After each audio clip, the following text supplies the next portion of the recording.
তড়িৎ চুম্বকত্বটা আগের দিন পড়ানো শুরু করেছিলাম। তো আজকে তড়িৎ চুম্বকত্বের এর পরে যেটা বলবো, দুটো খুব ইম্পর্টেন্ট পার্ট মাধ্যমিকের জন্য। একটা হচ্ছে ফ্লেমিংয়ের বাম হস্ত নিয়ম, আর একটা বৈদ্যুতিক মোটরের কার্যপ্রণালী।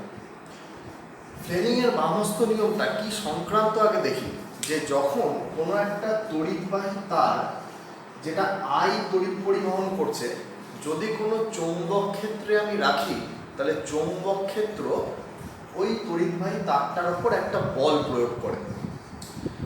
চৌম্বক ক্ষেত্রকে আমরা বি দিয়ে দেখাই। ধরো এইটা হচ্ছে একটা তড়িৎ পরিবাহী তার, আর এইরকম ভাবে একটা চৌম্বক ক্ষেত্র রয়েছে। তড়িৎবাহী তারের সঙ্গে লম্বভাবে একটা চৌম্বক ক্ষেত্র রয়েছে। এই তারটার দৈর্ঘ্য যদি এল হয়, তাহলে এই চৌম্বক ক্ষেত্রটা তড়িৎবাহী তারের ওপর যে বল প্রয়োগ করবে সেটা হচ্ছে প্রবাহ মাত্রা তারের দৈর্ঘ্য ইন্টু চৌম্বক ক্ষেত্র। যদি এই কোণটা 90 ডিগ্রি হয়, তাহলে এই এক্সপ্রেশনটা হবে এফ সমান আইএলবি। যদি 90 ডিগ্রি না হয়ে অন্য কোনো কোণে থাকে, থিটা কোণে থাকে, তাহলে এখানে আইএলবি সাইন থিটা একটা টার্ম আসবে। যাই হোক, ব্যাপারটা কি, যে যদি তড়িৎবাহী তার একটি চৌম্বক ক্ষেত্রে রাখা হয়, তাহলে চৌম্বক ক্ষেত্রই তড়িৎবাহী তারের উপর একটি বল প্রয়োগ করে।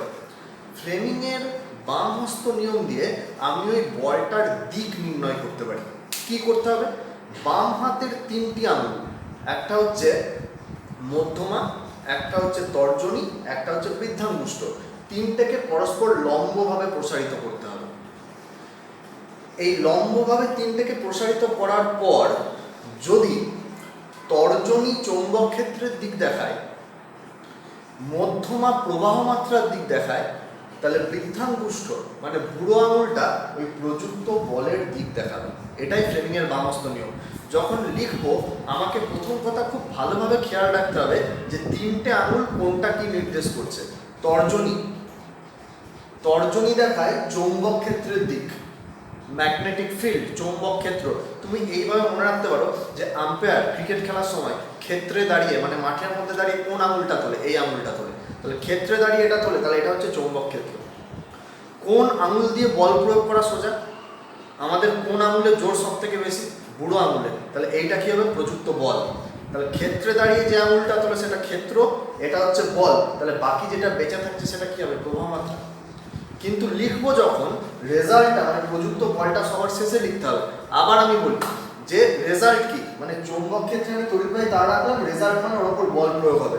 এই বলের দিকটা কিন্তু সবার শেষে লিখবো, এটা হলে দেখতে ভালো লাগে। কি লিখবো?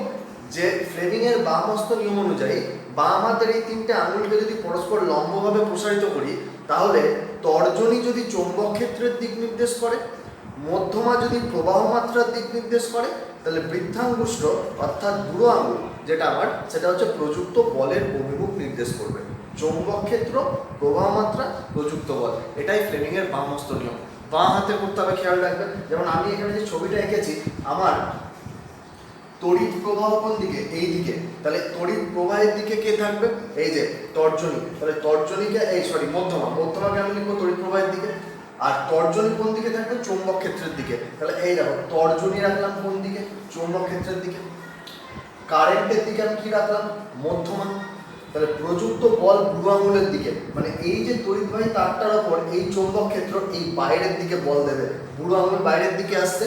তাহলে যদি সত্যি সত্যি এরকম একটা তার রাখা থাকতো এবং এইভাবে চৌম্বক ক্ষেত্র দিতাম আমি, তাহলে বলটাও তো বাইরের দিকে, মানে তারটা এইদিকে এইভাবে সরে আসতো, তারটা এইদিকে এইভাবে সরে আসতো।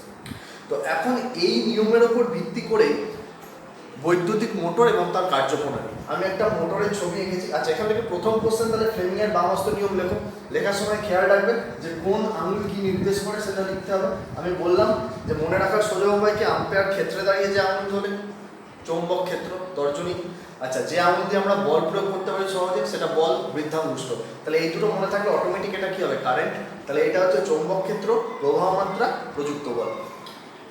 বৈদ্যুতিক মোটর কি? অ্যাকচুয়ালি মোটর হচ্ছে এমন একটা যন্ত্র যেখানে আমরা তড়িৎ প্রবাহ থেকে বা তড়িৎ শক্তিকে যান্ত্রিক শক্তিতে রূপান্তরিত করি। অ্যাকচুয়ালি আমি এখানে কারেন্ট পাঠাবো এবং কারেন্ট পাঠালে কয়েলটা ঘুরবে। তাহলে তড়িৎ শক্তি কিসে রূপান্তরিত হচ্ছে? যান্ত্রিক শক্তিতে। এরকম মোটর আমরা দেখেছি, অনেক জায়গাতেই মোটর থাকে, সুইচ টিপলাম ঘুরতে শুরু করে দিল। আচ্ছা, এখানে নর্থ আর সাউথ, উত্তর আর দক্ষিণ, একটা চুম্বকের দুটো শক্তিশালী মেরুর মাঝে এবিসিডি কয়েলখানা রাখা হয়েছে। তাহলে উত্তর থেকে দক্ষিণের দিকে এইভাবে কি রয়েছে, চৌম্বক ক্ষেত্র রয়েছে। চৌম্বক ক্ষেত্র, চৌম্বক বলরেখাগুলো উত্তর মেরু থেকে দক্ষিণ মেরুর দিকে যায়। এই যে এবিসিডি কয়েলটা রাখা হয়েছে, এই কয়েলটা এইখানে দুটো রিং, স্প্লিট রিং বলে, স্প্লিট মানে মধ্যখান থেকে কাটা হয়েছে। একটা রিংকে যদি আমি ভাবি তাহলে রিংটা এরকম, মধ্যখান থেকে কেটে দিলে হাফ হাফ হয়ে যাবে। তাহলে এই দুটো রিং হচ্ছে হাফ হাফ করা হয়েছে, একটা হচ্ছে S1, একটা হচ্ছে S2। এইখানে একটা ব্রাশ আছে কার্বন দিয়ে তৈরি, কার্বন ব্রাশ B1, সেটা S1 এর সঙ্গে লাগানো আছে। আর এখানে একটা কার্বন ব্রাশ B2, সেটা S2 এর সঙ্গে লাগানো আছে। এবং গোটাটা সিস্টেমটাতে কারেন্ট পাঠানোর জন্য একটা ব্যাটারি এখানে সেট করা আছে। আর এটা রোধ, আমরা জানি যে একটা সার্কিটে বা একটা বর্তনীতে রোধ থাকে, রোধটা আমি বাড়িয়ে কমিয়ে কারেন্টটাকে বাড়াতে বা কমাতে পারি। কার্বন নন মেটাল কিন্তু তড়িতের পরিবাহী। কার্বন অধাতু হলেও তড়িৎ পরিবহন করতে পারে। কোনটা কেন আছে, কি আছে, আস্তে আস্তে আমি বলছি, বোঝার চেষ্টা করো। কি হলো যে প্রথমে ব্যাটারি থেকে একটা কারেন্ট বেরোবে, ব্যাটারির পজিটিভ মেরু থেকে কারেন্টটা বেরোলো, এই কার্বনের ব্রাশের মধ্যে দিয়ে কোথায় গেল, S1 এ গেল। কারেন্টের পথটা দেখো, S1 থেকে কারেন্ট ঢুকে গেল কয়েলের মধ্যে, A থেকে B এর দিকে গেল, এই ঘুরে এসে নামছে, এই নামছে, কারেন্ট ফিরে আসবে ব্যাটারিতে, এই এসে S2 এলো, S2 থেকে B2 এলো, B2 থেকে আবার ঢুকে গেল ব্যাটারিতে। বেশ, এটা হচ্ছে কারেন্ট এইভাবে ঘুরছে। কারেন্ট যেই চলতে শুরু করলো তখন কি তড়িৎবাহী তার আমি পেয়ে গেলাম। তাহলে এই তড়িৎবাহী তার যদি চৌম্বক ক্ষেত্রে রাখা থাকে তাহলে এর ওপর একটা বল প্রযুক্ত হবে। কিরকম বল আমি দেখবো, ফ্লেমিং এর বাম হস্ত নিয়ম দিয়ে দেখবো। প্রথমে আমি দেখবো যে এবি এখানে কোন দিকে বল প্রযুক্ত হচ্ছে। আমি যেরকম বলেছি সেরকম আমার সঙ্গে সঙ্গে করতে হবে যে বাম হাতে, তাহলে এইটা কি দেবে, চৌম্বক ক্ষেত্র। চৌম্বক ক্ষেত্র কোন দিকে আছে, এইটা দেখো উত্তর থেকে দক্ষিণের দিকে, তাহলে এটা চৌম্বক ক্ষেত্রের দিক দেখাচ্ছে। এবির মধ্যে দিয়ে কারেন্ট কোন দিকে যাচ্ছে, উপরের দিকে, তাহলে তর্জনী আমার কি, এই মধ্যমা কি দেখায়, কারেন্টের দিক দেখায়। তাহলে এই কারেন্টটা কোন দিকে করলাম, উপরের দিকে করে দিলাম। তাহলে চৌম্বক ক্ষেত্রের দিকে এই আঙুলটা, কারেন্টের দিকে এই আঙুলটা, বুড়ো আঙুল কোন দিকে যাচ্ছে, ভেতরের দিকে, ভেতরের দিকে। তাহলে ভেতরের দিকে, লম্বভাবে ভেতরের দিকে। তাহলে এই এবির উপর যে বলটা প্রযুক্ত হবে সেটা হচ্ছে লম্বভাবে ভেতরের দিকে। এই সাইনটা হচ্ছে লম্বভাবে ভেতরের দিকে সাইন। বেশ, সিডির ওপরেও বল প্রযুক্ত হবে। একই জিনিস আমি করব যে এইখান দিয়ে, এইটা হচ্ছে চৌম্বক ক্ষেত্র, তর্জনী রাখলাম, মধ্যমা প্রবাহ মাত্রা কোন দিকে নামছে, সি থেকে ডিতে নিচের দিকে নামছে। তাহলে এইটা কি হয়ে গেল আমার, এইটা হয়ে গেল আমার প্রবাহ মাত্রা। তাহলে বুড়ো আঙুল কোন দিকে আসছে, বাইরের দিকে। তাহলে সিডি এইটার উপর কোন দিকে বল প্রযুক্ত হবে, বাইরের দিকে। তাহলে এইখানে বল প্রযুক্ত হবে বাইরের দিকে। একটা জিনিস বলি, এই সাইনটা মানে হচ্ছে লম্বভাবে বাইরের দিকে। আমি তোমার দিকে তীর ছুটছি, তুমি তীরের সামনেটা দেখতে পাবে, তীর তোমার দিকে যাচ্ছে। আর এই সাইনটার মানে হচ্ছে লম্বভাবে ভেতরের দিকে, তুমি আমার দিকে তীর ছুটছো, তুমি তীরের পিছনটা দেখতে পাবে, চলে যাচ্ছে। তাহলে এটা হচ্ছে লম্বভাবে ভেতরের দিকে, এইটা হচ্ছে লম্বভাবে বাইরের দিকে। তো আমার এই হাতটা ধরো কয়েল, যদি এইখানে লম্বভাবে ভেতরের দিকে বল প্রযুক্ত হয় আর এইখানে লম্বভাবে বাইরের দিকে বল প্রযুক্ত হয়, তাহলে হাত এরকম ভাবে ঘুরতে শুরু করবে, করবে তো। নিজের ভাবো, এই হাতের এই দিকে আমি ভেতরের দিকে বল প্রয়োগ করছি, এইদিকে সামনের দিকে বল প্রয়োগ করছি, তাহলে হাত এরকম ঘুরতে শুরু করবে। যেই ঘুরতে শুরু করবে, যদি একটুখানি ঘোরে তাহলেই তো এই পয়েন্টটা আর এই পয়েন্টটা ডিটাচ হয়ে যাবে। ডিটাচ হয়ে গেলে কি হবে, আর যোগাযোগ না থাকলে কারেন্ট বন্ধ হয়ে যাবে। আমরা বলেছি প্রযুক্ত বল সমান প্রবাহ মাত্রা ইন্টু পরিবাহীর দৈর্ঘ্য ইন্টু চৌম্বক ক্ষেত্র। তাহলে কারেন্ট যদি বন্ধ হয়ে যায় তাহলে তো বলও শূন্য হয়ে যাবে, ঘোরা বন্ধ হয়ে যাবে। তাহলে সেই জন্য এখানে ব্রাশ সিস্টেম করা হয়েছে, যাতে কানেকশনটা চট করে না চলে যায়। ব্রাশ মানে এরকম ব্রাশের উপর দিয়ে ওটা মুভ করবে, বেশ খানিকক্ষণ ধরে কানেকশনটা থাকবে।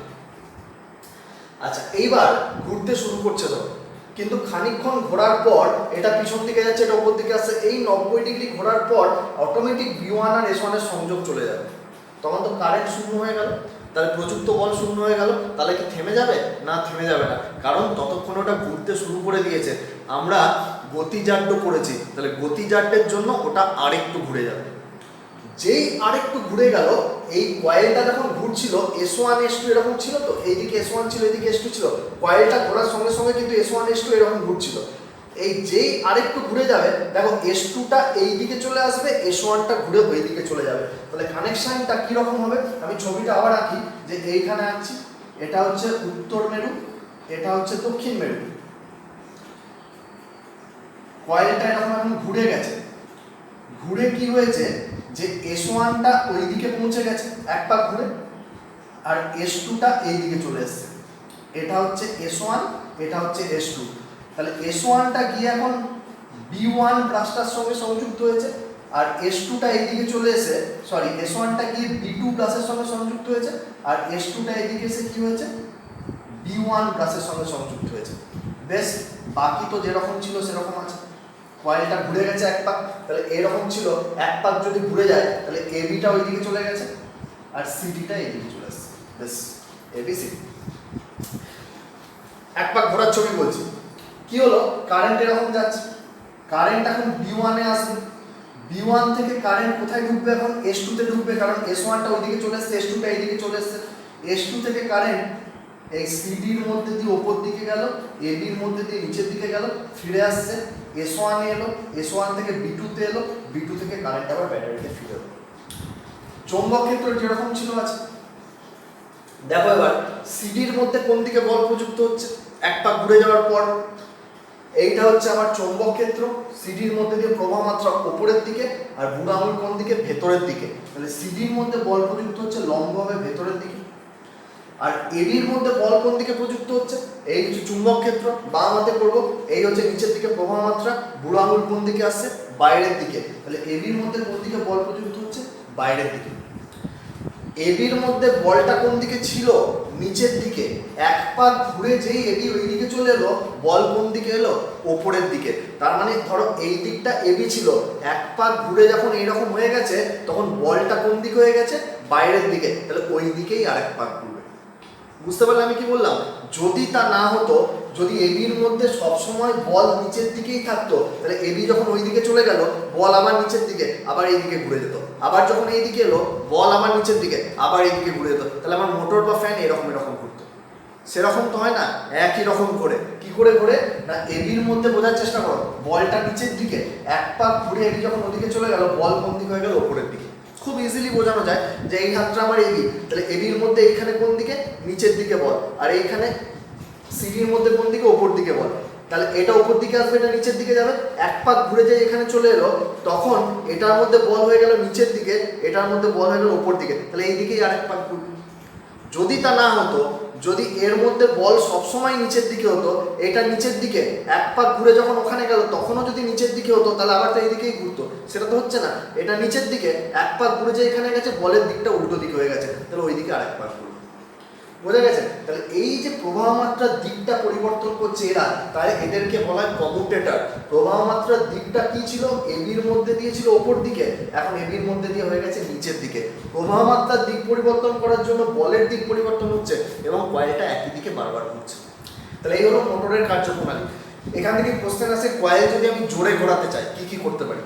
অনেক কাজ করতে পারি। জোরে ঘোরাতে গেলে বলটা বাড়াতে হবে, তাহলে বল বাড়াতে গেলে আমি কারেন্ট বাড়াতে পারি, তাহলে এই রোধ কমিয়ে দিতে কারেন্ট বেড়ে যাবে। কিংবা একটার বদলে আমি দুটো ব্যাটারি ইউজ করলাম, বা দুটোর বদলে 10টা ব্যাটারি ইউজ করলাম, কারেন্ট বাড়িয়ে আমি প্রযুক্ত বল বাড়িয়ে জোরে ঘোরাতে পারি।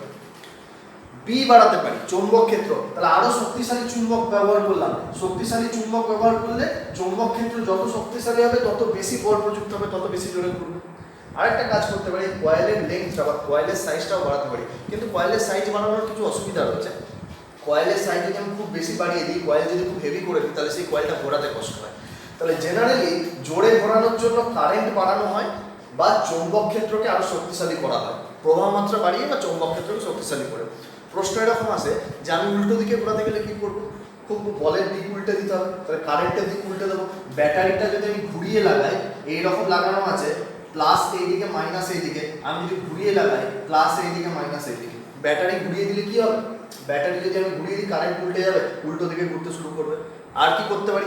চৌম্বক ক্ষেত্র ঘুরিয়ে দিতে পারি, এটা দক্ষিণ এটা উত্তর, আমি যদি উত্তর মেরুটা এদিকে দক্ষিণ মেরুটা দিকে রাখি, তাহলে চৌম্বক ক্ষেত্রের দিক ঘুরে যাবে, চৌম্বক ক্ষেত্রের দিক উল্টালেও কয়েল উল্টো দিকে ঘুরবে। তাহলে জোরে ঘোরানোর জন্য কি করতে পারি, আর উল্টো দিকে ঘোরানোর জন্য কি করতে পারি, আর কার্যপ্রণালী। দেখো এটা বোঝার চেষ্টা করো। তাহলে ফ্লেমিংয়ের বাম হস্ত নিয়মও খুব ইম্পর্টেন্ট মাধ্যমিকের জন্য, আর বৈদ্যুতিক মোটরের কার্যপ্রণালী